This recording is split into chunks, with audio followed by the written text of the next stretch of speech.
आज का विषय है ट्रॉइका प्लस। आइए अब सिलसिलेवार तरीके से चलते हैं। ये बहुत ही महत्वपूर्ण विषय है और इसे आप जरूर समझेंगे।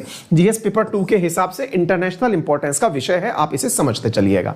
चलिए साथियों, हुआ क्या है अब देखिए। हाल ही में रूस अफगानिस्तान में शांति वार्ता को लेकर किस देश को सम्मेलन में शामिल करने जा रहा है? तो नन अदर देन इंडिया, यानी हमको यह शामिल करने जा रहा है। कैसे हुआ ये सब, आज आपको यही सीखना है। देखिए साथियों, पहले एक शब्द है, पहले उसे समझते हैं और उस शब्द का नाम है ट्रॉइका। मैंने आपको एक शब्द आज यूज किया है जिसका नाम है ट्रॉइका। जैसे कल हमने शब्द यूज किया था क्वाड, ऐसे ही साथियों एक शब्द है ट्रॉइका। देखिए अभी आपने देखा ना, ये शब्द जो मैंने आपके सामने यूज किया ट्रॉइका। ट्रॉइका, ये ट्रॉइका का मतलब क्या होता है आज के सेशन में पहले आप इसे समझिए। देखो बेटा, रशिया में जैसे आपने कई बार अपन बचपन में जब पढ़ा करते थे तो अपन को दिखाते थे कि साइबेरिया के अंदर स्लेज चलते हैं, कुत्तों से बांध करके लोग सवारी करते हैं। यानी कुत्ते जो होते हैं वो बर्फ में दौड़ रहे होते हैं, पीछे लोग उनके बैठ करके यात्रा कर रहे होते हैं। तो बर्फीली जगह पर अपन वो फोटो देखकर बचपन में बड़ा फैसिनेट करते थे। अगर आपको भी याद आ रहा हो तो थम्स अप करिएगा, है ना। अपन को वो इग्लू के घर जो होते थे कि लोग बर्फ के घर में कैसे रहते होंगे, हमको बचपन में जब पढ़ाया जाता था तो बड़ा मतलब मजा आता था सोच करके। ऐसे ही साथियों रशिया में एक 3 घोड़े की वो चलती है, जिसको आप कह सकते हैं चैरियट चलता है, रथ चलता है, घोड़ा गाड़ी चलती है, लेकिन घोड़े 3 लगे होते हैं। अपने इंडिया में अगर आपने रथ देखा हो तो जनरली एक घोड़ा लगा होता है, पीछे की तरफ घोड़ा गाड़ी होती है, 2 घोड़े लगे होते हैं तो रथ हो जाता है ना। तो अपने भारत में तो 1 घोड़ा या 2 घोड़े वाला चल रहा होता है ना। लेकिन साथियों यहां पर रशिया में जब 3 घोड़े लग करके कोई गाड़ी खींचे तो उसे कहा जाता है ट्रॉइका। अब आप पूछेंगे तो क्या आज घोड़ों की सवारी होने वाली है? नहीं बेटा, हाँ बिल्कुल याद आ गया ना बेटा, हाँ ये सबको याद आ गया। अब सुनिए तो बेटा, यहां पर ये जो 3 घोड़े आपको दिखाई दे रहे हैं ना, 1 2 3, इन तीनों घोड़ों को अगर आप इस चैरियट के साथ लगा दे रहे हैं, दैट इज नॉन एज ट्रॉइका। तो ये ट्रॉइका क्यों शब्द चर्चा में आया? क्योंकि ये रशिया के अंदर बर्फीले स्थान पर चलने वाला एक पर्टिकुलर प्रकार का रथ है।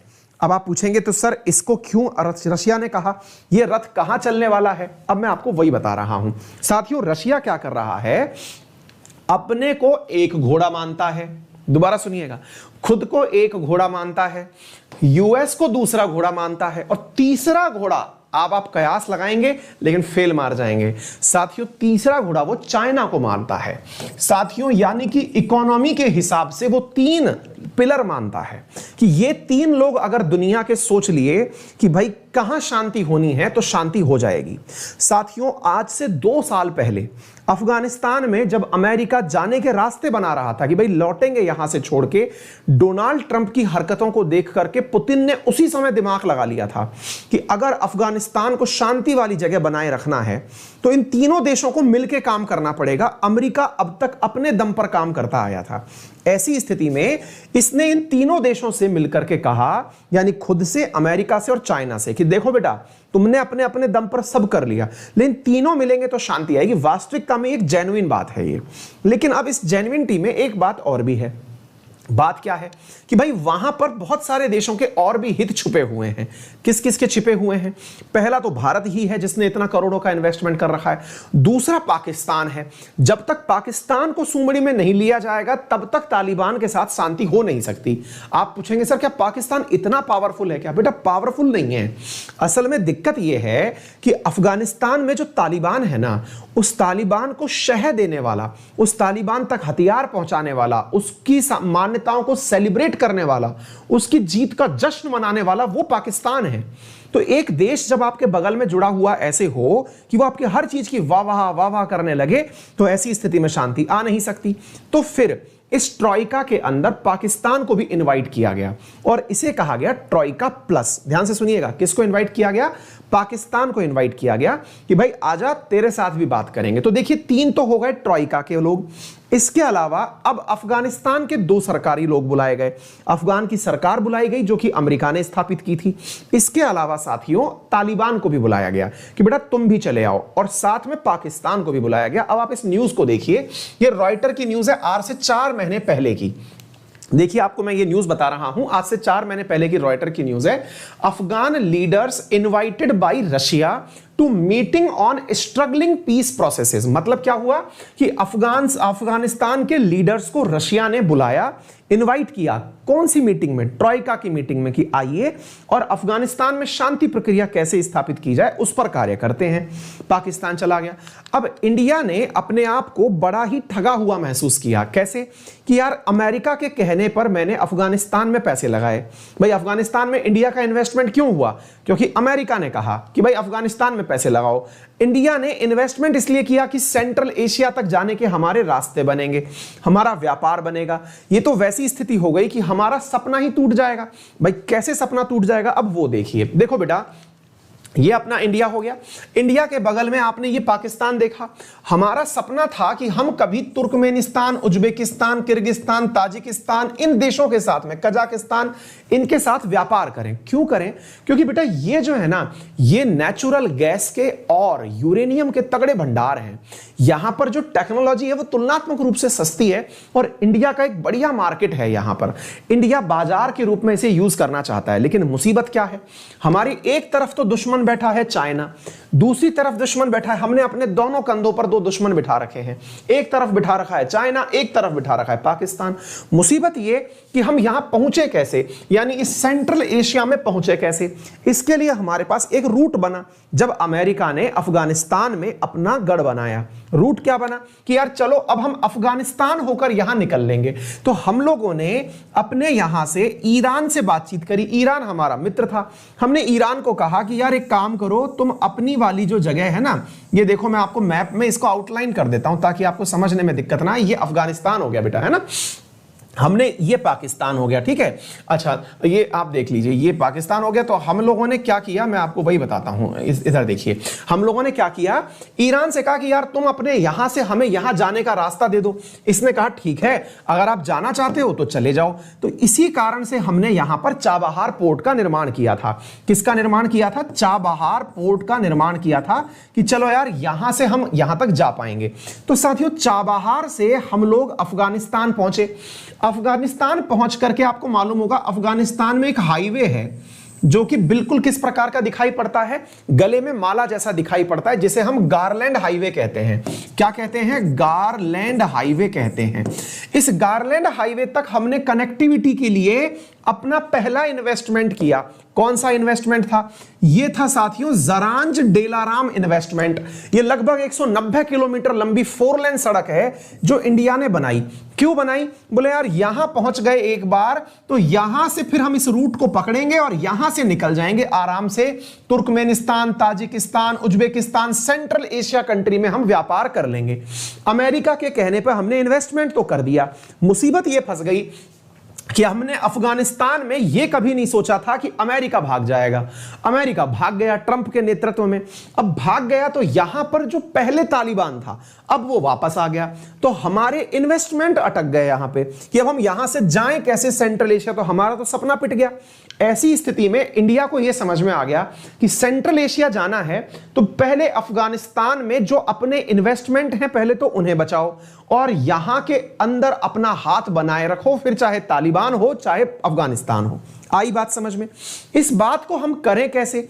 इसके लिए ना तो हमको अमेरिका बुलाए ना हमें रशिया बुलाए। हम इतने बड़े इन्फ्लुएंसर भी नहीं, क्योंकि यहां से तालिबान को हमसे कोई फायदा या नुकसान था नहीं जो हमारी वो बात मान ले। तो ऐसी स्थिति में अफगानिस्तान में हमारा इंप्रेशन आने के लिए जरूरी था कि या तो अमेरिका बुलाए या रशिया बुलाए। रशिया के साथ हमने बातचीतें बढ़ाना शुरू की। तो साथियों, ये इकोनॉमिक्स टाइम की न्यूज है, एकदम एक्सक्लूसिव न्यूज है। और इस न्यूज में यह है, आप जरा पढ़ें इस बात को, कि Russia gives India its first invite for troika plus meet on Afghanistan. साथियों, ये 20 जुलाई की न्यूज है। एकदम इवन बड़े बड़े अखबारों ने भी इकोनॉमिक्स टाइम्स की न्यूज को ही कोट किया है कि वहां पर ऐसा लिखा हुआ है। जैसे बीबीसी ने भी इसकी न्यूज को कोट किया कि वहां ऐसा लिखा हुआ है ना। तो आप इस न्यूज का मतलब समझिए कि रशिया ने क्या किया है, इंडिया को पहली बार इन्वाइट किया है कि आप आइए, ट्रॉइका प्लस एक हम बना रहे हैं, उसमें बैठिए और अफगानिस्तान के अंदर शांति स्थापित करने की प्रक्रिया में जुड़ जाइए। तो इतनी बात समझ में आई। अब आप जानना चाहेंगे सर फिर इस प्लस का मीनिंग कौन कौन सा देश हुआ, तो अब आप थोड़ा सा और जान लीजिए। साथियों, अफगानिस्तान में शांति स्थापित करने के लिए जो प्लस शब्द है उसमें पाकिस्तान का होना तो लाजमी है। क्यों? क्योंकि वो बॉर्डर पर रहकर अशांति फैलाने वाला देश है। अब दूसरी जो बात है साथियों, वो अफगानिस्तान के पड़ोस में यहां पर ईरान है।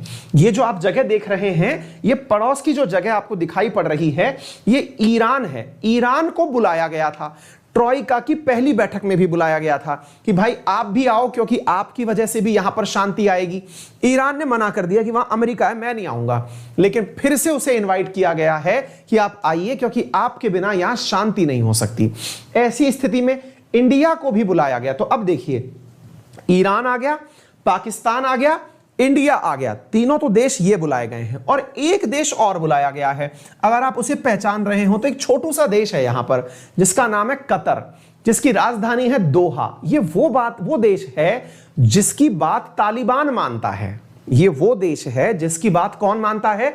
तालिबान मानता है। तो एक प्रकार से ये समझिए कि तालिबान पर मोरल प्रेशर क्रिएट करने के लिए कि जब बेटा दुनिया की तीनों महाशक्तियां, तुम्हारे सारे पड़ोसी, तुमको चाहने वाले और तुम्हारे साथ में व्यवहार रखने वाले, ये सब लोग अगर तुम्हारे साथ वार्ता करना चाह रहे हैं तो तुम्हें भी चाहिए कि अपने यहां पर डेकोरम बरकरार रखो। अगर ये सब लोग तुम्हारे खिलाफ हो गए तो फिर तुम शासन नहीं कर पाओगे।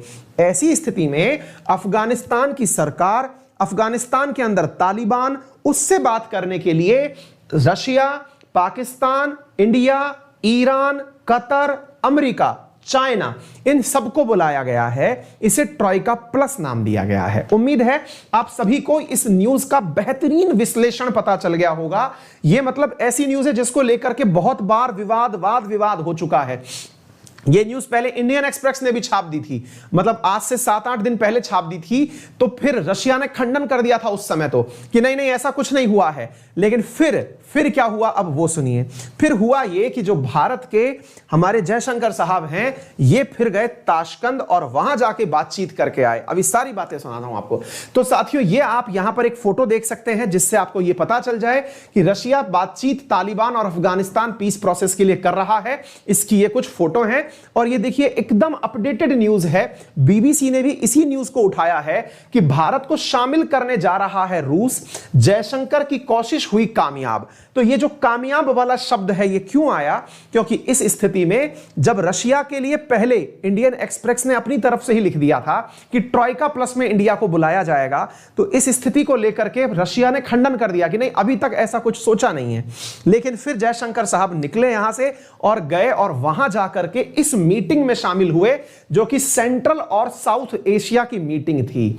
सेंट्रल और साउथ एशिया की मीटिंग में जयशंकर साहब 16 जुलाई को पहुंचते हैं और यहां पर सेंट्रल साउथ एशिया की मीटिंग जो ताशकंद उज्बेकिस्तान में थी, यहां पहुंच करके हमारे जो साहब हैं जयशंकर जी, वो चाइना के स्टेट काउंसलर और फॉरेन मिनिस्टर वांग वी से मिलते हैं, रशिया के फॉरेन मिनिस्टर सरगाई लेवरोव से मिलते हैं और पाकिस्तान के पीएम इमरान खान जो यहां पर उपस्थित थे, उनके बारे में कोई न्यूज नहीं है कि मिले या नहीं मिले, लेकिन ये सारे लोग यहां पर उपस्थित थे जहां पर जयशंकर साहब जाकर के मुलाकात किए। समझाए कि भैया ये बात हमारे लिए भी महत्वपूर्ण है क्योंकि हमारा पैसा लगा हुआ है।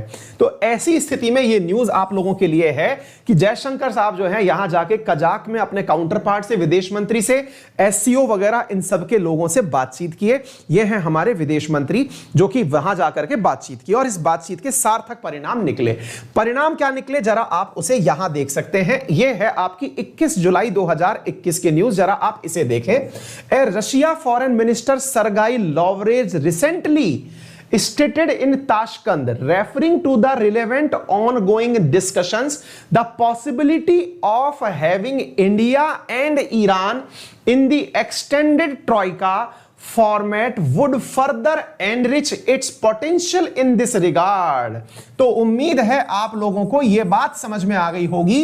ये रशिया का भारत में जो दूतावास है उसने इस ट्वीट को किया है और क्या लिखा है, इन्होंने ये लिखा है कि भारत के जो काउंटर पार्ट हैं इनसे जो यहां पर बात हुई थी उस बातों में यहां पर हमने एक निर्णय तक पहुंचे हैं कि इस ट्रॉइका में भारत और ईरान को भी अब ऐड किया जाएगा। यह न्यूज इसलिए महत्वपूर्ण हो जाती है। ठीक है बेटा, तो अब आप मुझे एक बार थम्स अप करके बता दीजिए कि क्या आपको यह पूरी प्रक्रिया बेहतरीन तरीके से समझ में आ गई है।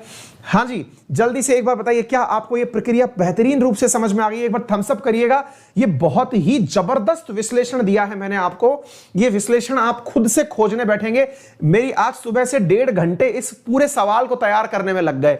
आप में से बहुत सारे विद्यार्थी होते हैं, ये बेटा ये रटे रटाए सवाल नहीं है कि मैं आपको राजधानी रटाऊं कि उज्बेकिस्तान की राजधानी बताओ, फलाने की राजधानी बताओ, एससीओ की स्थापना कब हुई, ये वो चीजें नहीं है।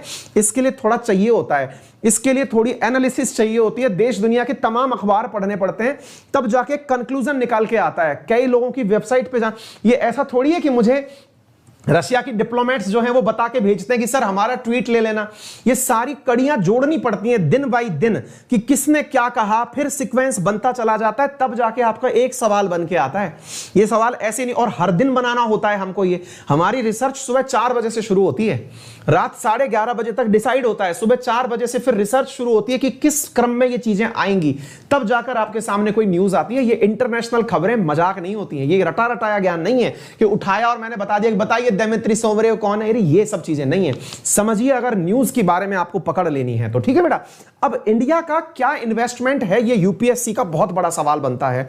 क्या सवाल बनता है कि बेटा इंडिया कहां पर क्या इन्वेस्ट कर रहा है, तो पॉइंट समझिए। नंबर 1, $90 मिलियन लगा करके तो इंडिया ने अफगानिस्तान की पार्लियामेंट बिल्डिंग बनाई। दूसरा, ये वही वाला बेटा रोड है जिसको मैंने अभी हाल आपको पढ़ाया, जरांज से डेलाराम। ये ही वो वाला रोड है जो कि भारत ने $135 लगा करके बनाया, क्योंकि हम लोग यहां पर गारलैंड हाईवे से जुड़ना चाहते थे, तो इस वाले रोड को बनाया हमने। इसके बाद में हमने यहां पर सलमा डैम बनाया था, अगर आपको याद हो, $290 मिलियन लगा करके। आपको जान के आश्चर्य होगा, एक न्यूज और आपको परेशान करेगी, और वो क्या है, ये जो हमने डैम बनाया था इसकी सुरक्षा में जो अफगानिस्तान की सिक्योरिटी फोर्सेस लगी हुई थी ना, अभी इन दिनों तालिबान उनको भी मार मार के भगा रहा है। यानी कि सलमा डैम पर भी कब्जा करना चाह रहा है तालिबान। अब देखिए, कब्जा करके वो क्या करेगा पता नहीं, लेकिन मुद्दा यह है कि भारत के जहां जहां इन्वेस्टमेंट है, भारत का इतना बड़ा इन्वेस्टमेंट मिलियंस ऑफ डॉलर्स में लगा हुआ है, इसे कैसे हम सुरक्षित करें, इसलिए हमारे लिए महत्वपूर्ण हो जाता है। यह है बेटा जरांज डलाराम हाईवे, जो गारलैंड हाईवे से जुड़ रहा है, हेरात से लेके मजार ए शरीफ तक जाता है। यही हमने रूट निकाला था सेंट्रल एशिया जाने का, जिसे आप लोगों तक यहां तक लेकर के आया गया है। तो सलमा डैम हुआ, ये सारी चीजें हमने आपको बता दी हैं। क्लियर हो गया? चलिए, और अभी रिसेंटली भारत ने घोषणा की थी कि वो यहां की काबुल रिवर के ऊपर शहतूत डैम बनाएगा। तो वर्तमान में साथियों अभी हमारा वो भी मतलब पाइपलाइन में ही अटका हुआ है। तो इंडिया चाहता है कि यहां पर जाकर के वो पूरी तरह से चीजों को बैलेंस करे, और बैलेंस करके यहां से जो सेंट्रल एशिया का जो हमारा रास्ता है उस तक, यानी कनेक्ट टू सेंट्रल एशिया जो हमारी पॉलिसी है उस तक पहुंच जाए। ठीक है।